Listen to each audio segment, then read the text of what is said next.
Güzel insanlar, hayırlı geceler diliyorum. Büyük dedeniz İbn Sina diyor ki,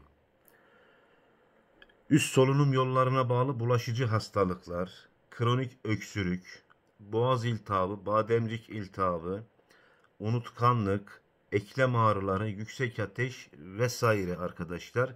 Bunun düzelebilmesi için 50 milim sarımsak suyu robotta çekiyorsunuz, sarımsakları suyunu alıyorsunuz. 50 milim elma veya üzüm sirkesi, bir tatlı kaşığı bal karıştırıyorsunuz. Bir gün dinlenmeye bırakıyorsunuz. Ertesi günü küçük çocuklarda arkadaşlar 3 milimle 4 milim arası 5 saatte bir, büyüklerde 12 milimle 24 milim arası arkadaşlar 5 saatte bir içiriyorsunuz kişilere.